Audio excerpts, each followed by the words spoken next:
Hi everyone, hi illusioners. Welcome to podcast Jebakan Ilusi Hati bersama saya Fajar Nurzaman.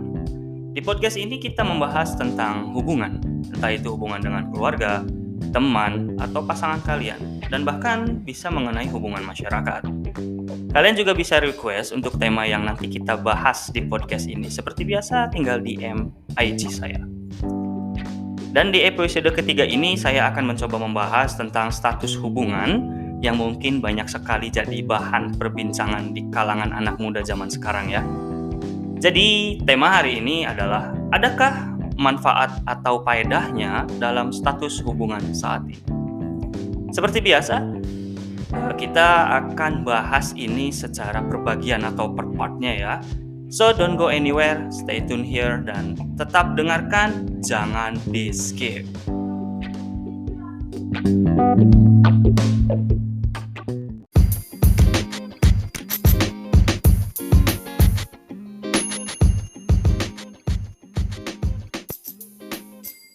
Sobat Illusion, pasti kalian pernah bertanya-tanya tentang status hubungan kalian saat ini bersama dengan pasangan kalian atau dengan yang lainnya. Tentunya, kalian berharap status hubungan kalian itu adalah status hubungan yang sangat-sangat jelas untuk masa depan kalian, ya kan?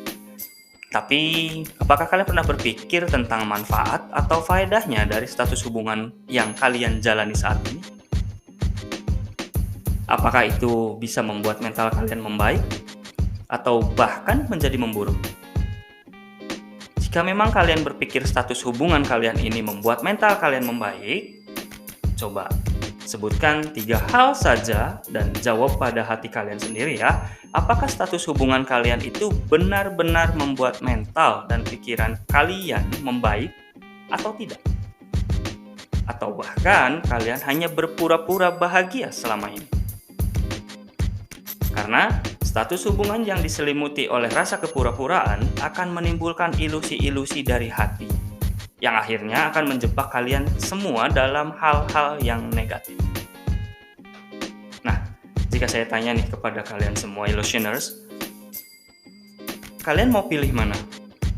Mending single atau jomblo, berpacaran, atau berkomitmen, atau kalian mau pilih ta'aruf?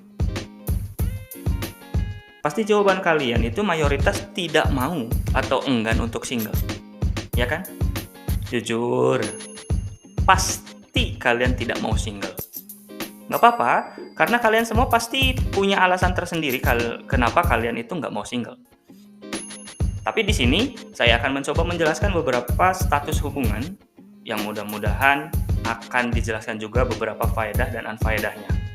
Sehingga kalian nanti akan bisa berpikir dan menelaah bahwa status kalian ini akan menjadi buruk atau menjadi membaik. Dan kalian bisa memilih pula untuk bisa melanjutkan atau menghentikannya. Bahkan syukur-syukur setelah mendengar podcast ini, kalian bisa menjadi makin berhati-hati dan mewaspadai ilusi-ilusi dari hati. Ayo kita mulai pembahasannya.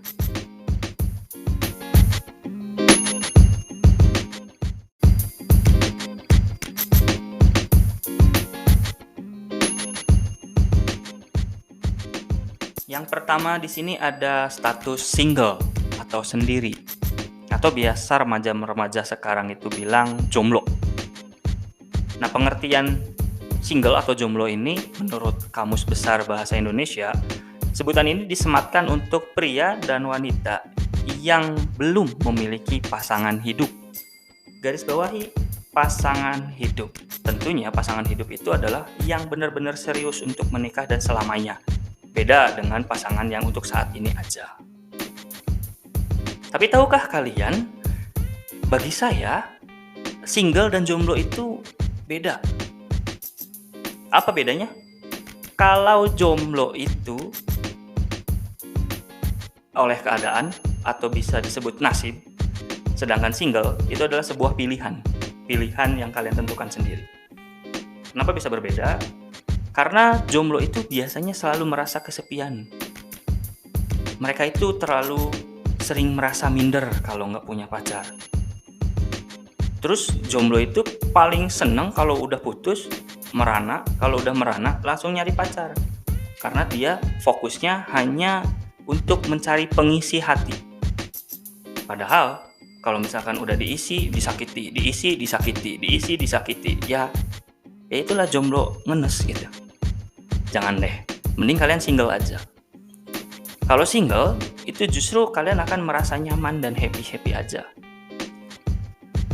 Dan kalian kalau misalkan posisinya jadi single, hal untuk memperbaiki kualitas diri itu semakin banyak. Nah, ini faedahnya ketika kalian memilih menjadi single, status single. Fokus hidupmu akan sangat-sangat terpenuhi dengan cukup. Karena beban pikiran dan mental kalian tidak akan terbebani oleh hal-hal yang memang tidak diperlukan untuk saat ini. Apalagi kalian yang masih 18 tahun ke bawah, yang masih belajar, yang masih unyu-unyu, Dek, cinta itu tak seindah yang kalian pikirkan. Single aja dulu. Saran saya single aja dulu. Sampai kalian bisa menguasai hati kalian agar tidak terjebak oleh ilusi hati kalian sendiri. Faedahnya dari single, selain daripada memfokuskan diri sendiri, tentunya yang kedua adalah kalian bisa rajin menabung loh. Tabungan seorang single dengan yang udah punya pasangan tentu cukup beda. Karena yang single itu ketika sudah punya uang, jajan hanya untuk dirinya atau seperlunya. Sisanya dipakai nabung. Nabung, dan nabung. Yang ketiga, faedah dari single tersendiri, banyak teman loh. Single itu banyak teman. Tidak akan ada kekangan-kekangan yang tidak penting dari sosok yang mungkin kalian anggap sebagai doi hebat gitu. Karena ketika kalian merasa banyak teman, hidupmu itu akan selalu penuh dengan warna. Tentunya teman-teman kamu itu punya karakter tersendiri yang bisa bikin kamu happy. Yang bisa bikin kamu itu senang, benar-benar senang. Seakan hidup ini pengen selamanya hidup gitu. Tidak mau mati deh. Itu kalau yang single. Selain daripada itu, faedah-faedah dari single juga, kalian akan bisa untuk menjaga diri kalian sendiri dari hal-hal yang negatif. Ini yang paling penting. Karena sangat jarang sekali atau bisa dikatakan udah gak ada banget yang bisa jaga diri untuk saat ini. Jagalah diri kalian dengan kalian menjadi single. Karena belum tentu orang yang kalian percayai akan menjaga kamu sehebat ayahmu. Karena cinta pertama kalian itu kalau nggak ibumu, ya ayahmu. Lantas, unfaedahnya apa ketika single? Kalau menurut saya, tidak ada unfaedah ketika kalian single. Semuanya berfaedah. Itu tergantung dari kamu memposisikan diri kamu sendiri pada saat sendirian. Apakah kalian memilih untuk single atau kalian memilih untuk menjadi jomblo? Kalau pilihan kalian jatuh menjadi seorang jomblo, ingatlah bahwa kalian masih dibodohi, masih ditipu-tipu daya oleh ilusi-ilusi hati yang selalu memberikan kehausan tersendiri agar kalian itu selalu mencari pasangan-pasangan tersendiri. Seperti itu. Nah, kalau kalian pada saat sendiri sudah bisa menikmati hidupmu, tentunya ketika kalian akan memilih pasangan akan lebih berhati-hati, akan lebih selektif. Why? Kenapa? Karena ketika kalian sendiri itu, teman-temanmu yang udah punya pasangan pasti banyak bercerita kepadamu, padahal kamu jomblo, padahal kamu single. Ketika teman-temanmu bercerita keluh kesah tentang pasangannya, orang yang single ini selalu be aware, selalu waspada. Oh, temanku mendapatkan pasangan yang seperti ini. Dari cerita-cerita pengalaman teman-temannya, dia jadikan sebagai awareness, kewaspadaan diri. Ini yang paling penting bagi sosok yang memilih single. Dan saya ucapkan selamat bagi kalian yang telah memutuskan menjadi single untuk saat ini. Dan nanti ketika memang saatnya, kalian bisa menentukan pilihan yang benar-benar cocok denganmu. Remember, jangan pernah kalian memposisikan diri sebagai jomblo. Karena ketika kalian memposisikan diri sebagai jomblo, yang ada adalah playing victim. Jadi seolah-olah kamu itu tersakiti saja oleh keadaan, tersakiti saja oleh seseorang yang telah meninggalkanmu. Padahal yang menyakiti dirimu adalah dirimu sendiri, hatimu sendiri. Jaga diri baik-baik, jagalah hatimu dari kegundahan-kegundahan yang tidak perlu.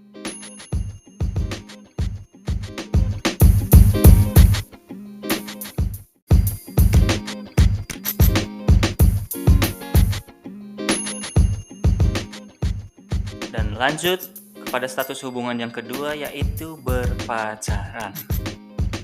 Nah, bagi remaja-remaja sekarang, status berpacaran ini sangat-sangat diagungkan ya.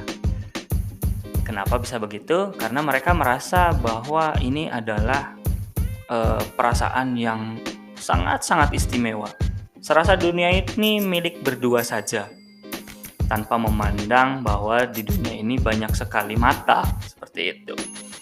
Nah, bagi mereka yang sudah punya pasangan, biasanya kalau misalkan punya teman, suka meledeki teman-temannya yang masih single dengan mengojok-ngojok atau mengajak-ngajak agar temannya juga bisa punya pacar. Padahal belum tentu loh yang pacaran ini mentalnya baik-baik saja. Belum tentu juga kehidupan pola pikir orang yang berpacaran ini mempunyai kapasitas lebih dari yang single. Pasti kalian yang mendengarkan kalimat tadi dari saya berprotes. Tapi ada alasan tersendiri dari saya kenapa bisa bilang seperti itu.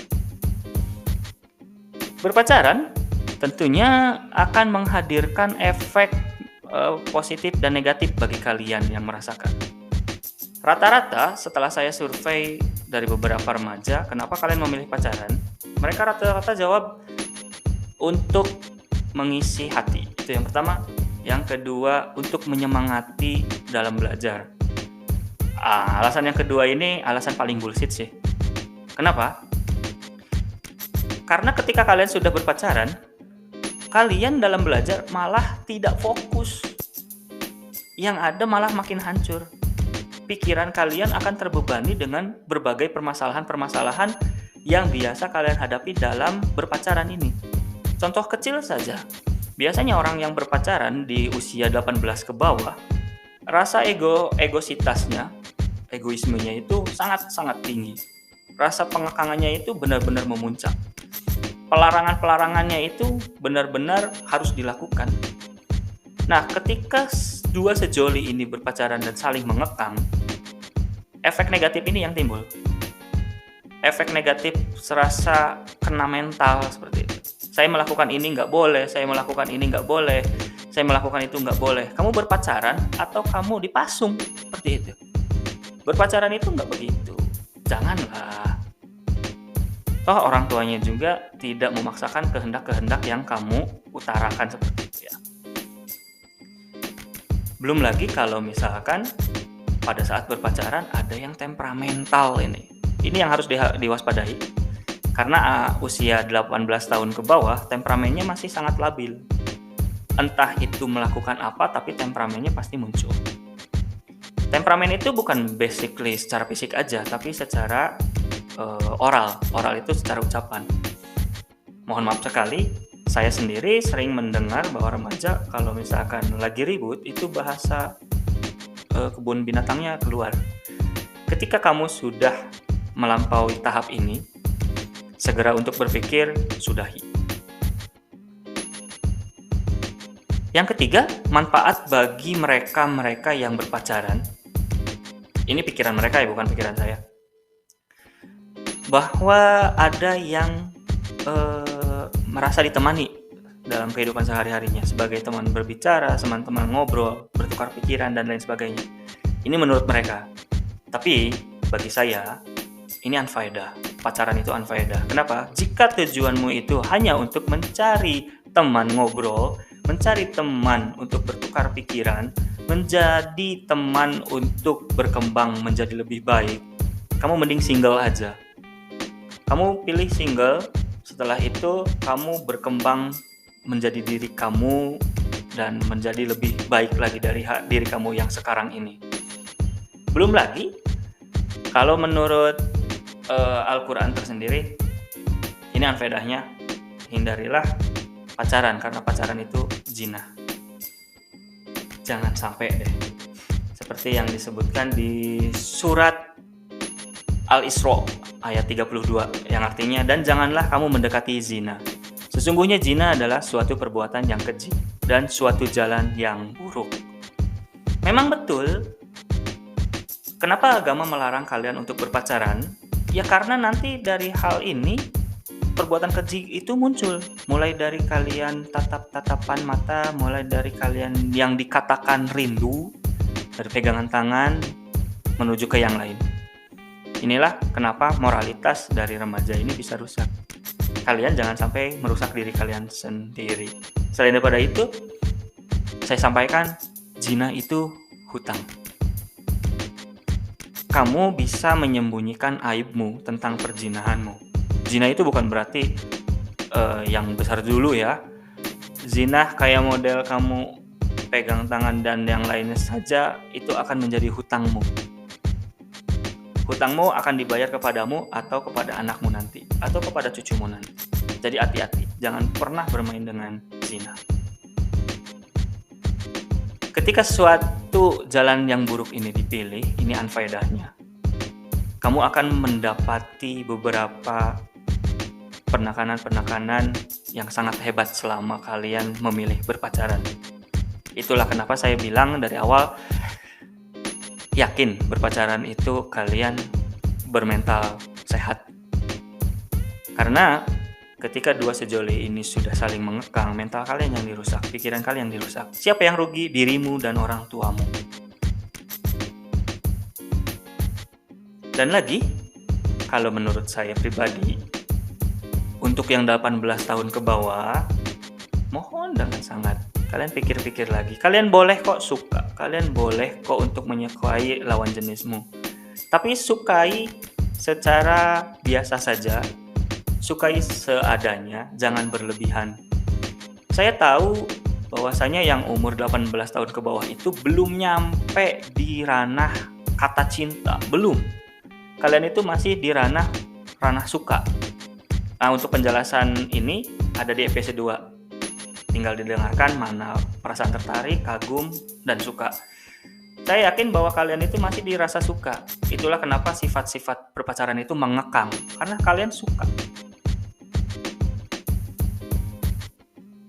Terus, selain daripada itu juga, kalau berpacaran, resiko paling besar itu adalah kegalauan yang hakiki. Kegalauan ini yang akan mengakibatkan rusaknya mentalitas hati. Kalau kalian yang umur 18 tahun ke bawah sering berpacaran, garis bawahi, sering berpacaran, gonta-ganti pacar, setelah putus ganti, nanti akan ada efek traumatik tersendiri terhadap lawan jenis. Kenapa? Karena kamu akan selalu berpikir semua wanita itu sama, semua laki-laki itu sama. Karena kamu selama berpacaran, selama berproses pacaran, bertemu dengan orang-orang yang salah. Ini unfaedah sekali bagi saya. Nah, untuk kalian yang memiliki pemikiran yang berbeda, boleh-boleh saja, tapi coba direnungkan ucapan-ucapan ini. Lebih baiknya jika memang kalian belum saatnya, kalian single aja dulu. Happy-happy dulu deh. Pilihan yang pertama itu nggak seburuk apa yang kalian pikirkan kok. Nikmati hidupmu, nikmati masa-masamu. Jadilah dirimu sendiri. Berpacaran, kata agama nggak boleh, tapi untuk kalian sendiri itu adalah hak kalian sendiri. Yang penting, jangan sampai berbuat lebih dari yang seharusnya. Jangan pernah kotori kata cinta. Cinta itu suci. Jangan pernah kalian kotori kata cinta itu dengan perbuatan-perbuatan yang keji.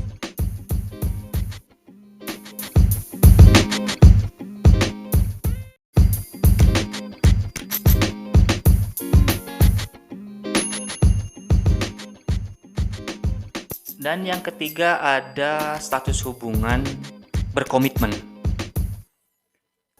Sayangnya, arti dari komitmen tersendiri itu banyak sekali disalahartikan oleh remaja-remaja sekarang ini. Tahukah kamu bahwa arti dari komitmen itu adalah persetujuan?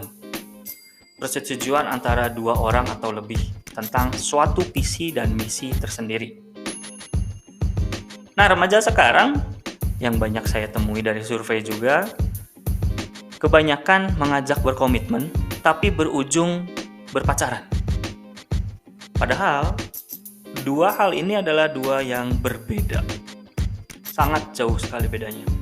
Kalau berpacaran tentu jelas dong, sifatnya dan ranahnya hanya di bagian suka dan kalian akan saling mengekang satu sama lain karena berbagai hal dari sisi negatif kalian tersendiri untuk dirubah sekeinginan pasangan kalian. Nah, lantas seperti apa komitmen itu yang sesungguhnya? Komitmen ini ketika kamu dan dia bertemu pertama kali, kamu itu langsung mengajak untuk berkomitmen. Kita berkomitmen yuk. Komitmen ini hanya bisa dilakoni paling lama itu 2 tahun. Karena tujuan dari komitmen ini untuk mencari ketercocokan, untuk mencari kecocokan tersendiri. Ini cocok nggak nih pasangan kamu dengan kamu? Kamu bisa menerima apa adanya nggak nih orang ini? Jika memang dirasa kamu untuk melanjutkan kepada jenjang yang lebih melalui komitmen ini, itu adalah sesuatu yang bagus, sesuatu yang baik.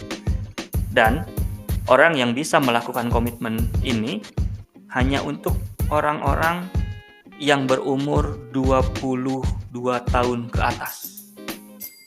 Jadi untuk 22 tahun ke bawah itu masih pada pada ranah pemilihan jodoh.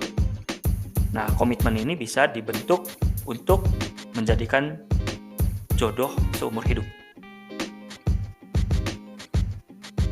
Faedahnya dari komitmen ini kamu akan bisa merasakan sesuatu yang berbeda dengan pacaran. Kalau pacaran itu pasti perhatiannya yang biasa aja gitu ya.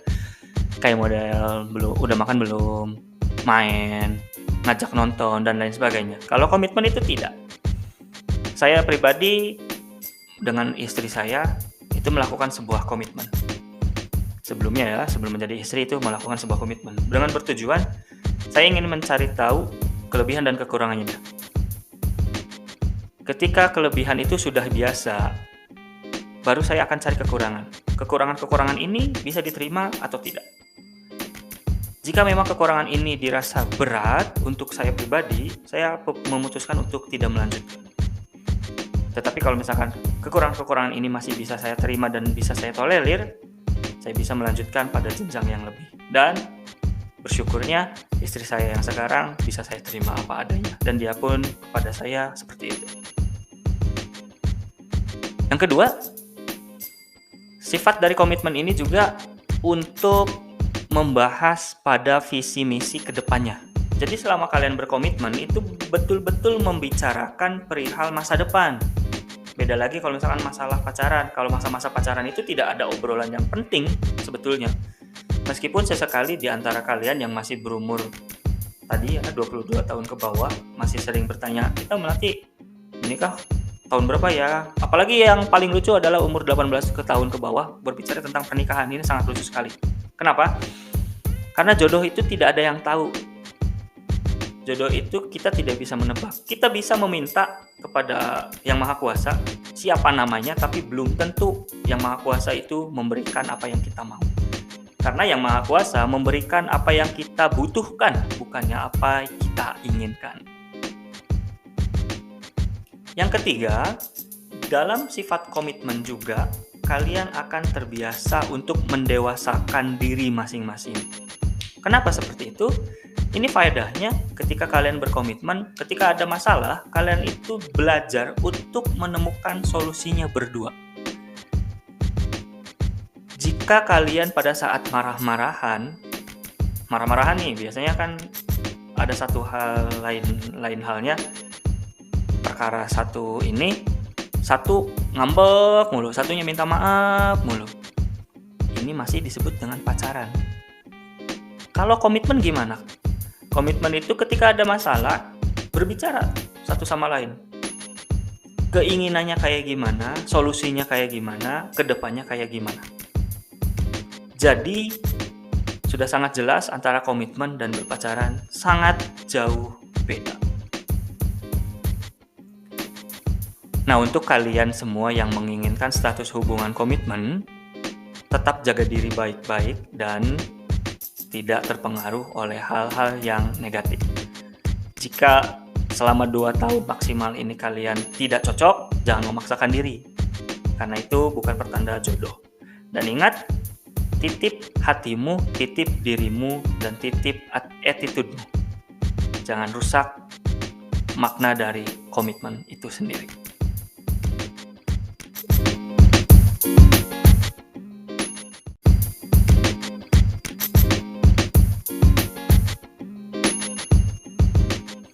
Dan yang terakhir ada ta'aruf. Nah, ta'aruf ini adalah kegiatan berkunjung ke rumah seseorang untuk berkenalan dengan penghuninya yang bertujuan untuk mencari jodoh sesuai syariat Islam. Nah, istilah ta'aruf tersendiri ini berasal dari kata ta'aruf, yang berarti saling mengenal. Ini adalah proses saling mengenal yang sangat dianjurkan di agama Islam. Faedahnya tersendiri, ini untuk menghindari adanya zina. Sangat mulia sekali kan? Jadi kalau misalkan kalian yang berkeinginan untuk ta'aruf, berarti usia kalian dikatakan sudah sangat matang dalam hal kehidupan kamu. Tentunya ta'aruf ini bertujuan untuk lebih cepat dalam meminang dan menikahi gitu ya. Jadi bullshit banget kalau misalkan ada remaja, mohon maaf sekali. Ini banyak kasus soalnya. Ada anak remaja usia SMA, kejadiannya itu sering bilang kita ta'arufan yuk. Ingat atau remember sama ya. Ingatlah bahwa ta'aruf itu hanya berproses paling lama 3 bulan. Itu pun harus sudah ada keputusan kamu akan menikahinya atau tidak. Jika anak SMA sekarang bilangnya yuk ta'arufan, mohon maaf sekali, Anda salah. Itu bukan ta'aruf namanya. Itu adalah jinah yang dibaluti oleh agamis. Dan saya paling sangat tidak suka dengan orang-orang yang seperti itu. Kamu pacaran aja, jinah aja. Jangan mengotori arti dari ta'aruf yang sesungguhnya. Lantas prosesnya kayak gimana? Proses dari ta'aruf ini sebetulnya sangat mudah, simpel, dan ini hanya berlaku untuk mereka yang sudah matang. Garis bawahi matang, saya tidak berbicara umur. Umur itu tidak mengukur dari kematangan seseorang, karena kematangan di sini bisa diartikan seseorang itu siap untuk menghadapi masalah dunia dan akhirat. Sudah siap untuk menanggung segala halnya. Sudah siap untuk menikah, itu yang disebut dengan matang. Karena banyak yang tua tapi belum matang kok. Dan banyak yang muda tapi sudah pada matang. Prosesnya untuk ta'aruf tersendiri, alangkah lebih baiknya jika kalian dipertemukan oleh guru ngajimu. Misalkan saya punya guru ngaji A, terus saya memang usianya sudah matang misalkan. Pasti guru ngaji juga memperhatikan kamu usia sudah matang, mau nikah tidak? Ya pasti mau dong nikah. Ketika kita sudah bilang mau, Ustadz. Nah, Ustadz ini pasti tentunya punya kenalan lagi dengan Ustadz yang lain. Dua Ustadz ini saling berkolaborasi menentukan kecocokan. Setelah cocok, proses ta'aruf ini tidak langsung ketemu. Hati-hati. Ta'aruf ini kalau misalkan lewat Ustadz itu hanya akan diberikan foto, dan foto itu juga tidak boleh disimpan oleh dirimu, tidak boleh. Foto itu hanya akan diberikan kepadamu untuk dilihat selama mata kamu ingin memandangnya aja. Jika dalam foto itu saja kamu langsung berkata enggak Ustadz, kayaknya enggak cocok, ta'aruf itu enggak jadi. Jadi tidak ada yang dirugikan. Itu proses ta'aruf. Ada juga proses ta'aruf yang tidak melewati ustadz, tapi langsung kepada dua keluarga yang saling bertemu. Ini berlaku ketika kita sudah matang bertemu dengan calon jodoh kita di suatu tempat yang unconditional, yang abstrak sekali. Misalkan saya lagi jajan gitu, ketemulah saya di CSB misal atau tempat kopi misalkan. Karena saya senang ngopi, saya ketemu di tempat kopi nih. Saya lihat, wah ini siapa nih? Ketika melihat pandangan pertama ada rasa tertarik. Ketertarikan ini memunculkan kepo.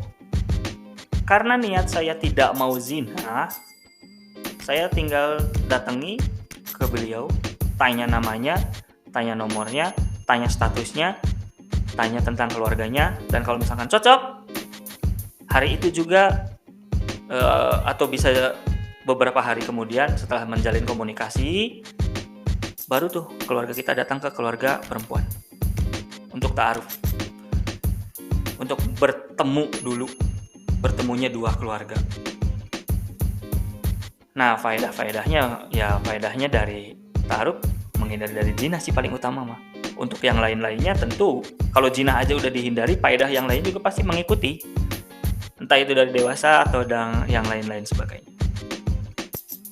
Dan mohon maaf sekali untuk adik-adik yang 22 tahun ke bawah, jangan mengatakan kita ta'arufan.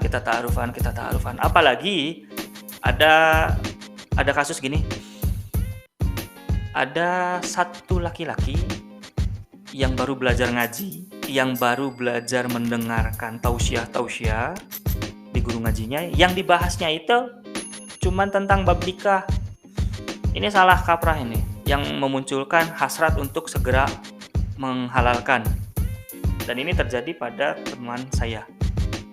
Adik teman saya ini mempunyai adik teman saya punya pacar, dulunya pacaran nih. Tapi si pacarnya ini, si laki-lakinya ini baru ikutan tausiah dengan sok-sokan pengen merubah gaya ta'arufannya, gaya pacarannya. Jadi bahasanya gini, bilang ke adik teman saya gini, kita hentikan pacaran yuk, kita ta'arufan aja. Tapi komunikasi tetap, bertemu tetap. Masya Allah, astagfirullah, itu bukan ta'aruf. Ta'aruf nggak gitu, itu masih tetap pacaran. Makanya saya tadi bilang, jangan pernah kamu mencampur adukan antara yang hak dan yang batil. Ya salah aja, zina aja, pacaran aja. Gitu ya. Kalau ta'aruf itu sudah pada jenjang siap nikah, dah garis besarnya untuk seperti itu deh. Di sisi lain juga, kalau kalian ingin memperdalam agama, boleh banget. Tapi jangan pernah menjadi santri tanggung. Maksudnya gimana?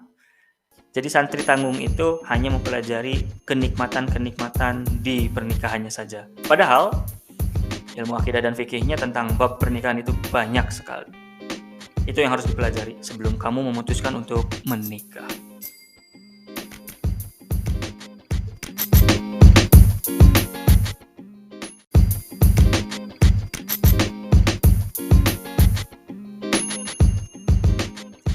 So, illusioners, dari cerita-cerita tadi, kita ambil kesimpulan, oke? 1. Jika kalian menginginkan teman yang bisa diajak berbicara, diajak tukar pikiran, dan menemani kalian sehari-hari, jangan berpacaran. Tapi cukuplah menjadi single dan perbanyaklah teman. Karena berpacaran itu yang ada malah membebani pikiran-pikiran kalian, membuat mental kalian menjadi drop. Dan berpacaran itu kalau misalkan jatuhnya merusak, prestasimu akan menurun dan terus menurun.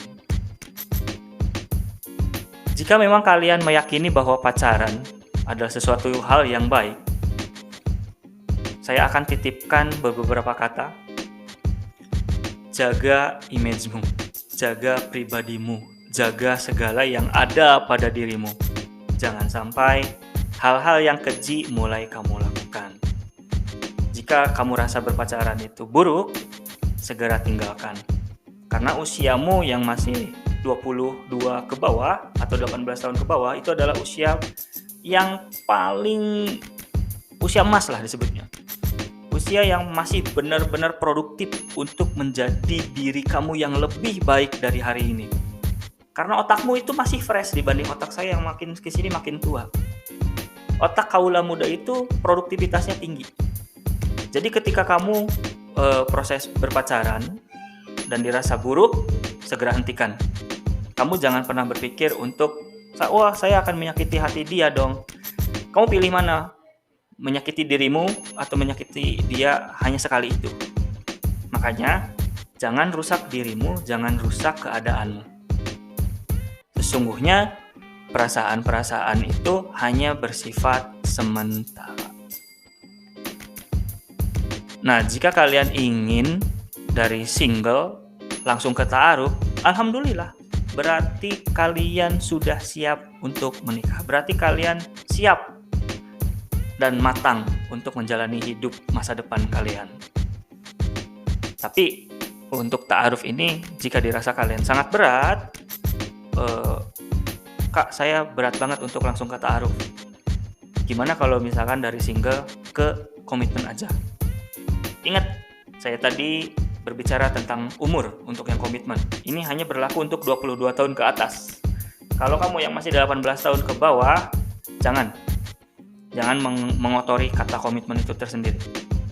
Jika memang usiamu sudah cukup di 22 tahun ke atas dan kamu ingin mengenal sosok yang akan menjadi calon pendamping hidupmu lebih detail, silahkan ajak ta'aruf. Tapi jangan pernah lebih dari 2 tahun. Kalau 2 tahun kamu menemukan kebuntuan, hentikan. Berarti itu tandanya dia bukan jodohmu. Satu syair dari saya untuk menutup ini. Ada cara dalam bahasa, ketika asa dalam rasa berubah paksa. Tak perlu menggigit apa itu pahit. Sejatinya, manusia hanya berhak berubah menuju jannah. Nah, bagi kalian-kalian yang kepo dengan syair tadi, silahkan artikan, tapi ini berhubungan tentang tema hari ini. Terima kasih bagi Sobat Illusioners yang masih setia mendengarkan podcast ini. Tidak banyak kata dari saya, mudah-mudahan penjelasan-penjelasan dan cerita-cerita tadi bisa merubah pola pikir dan pandangan kalian tentang status hubungan kalian. Jadi, yang masih single, jangan pernah minder, karena kalian yang terhebat di antara yang lain. Sekian dari saya. Mohon pamit undur diri. Terima kasih.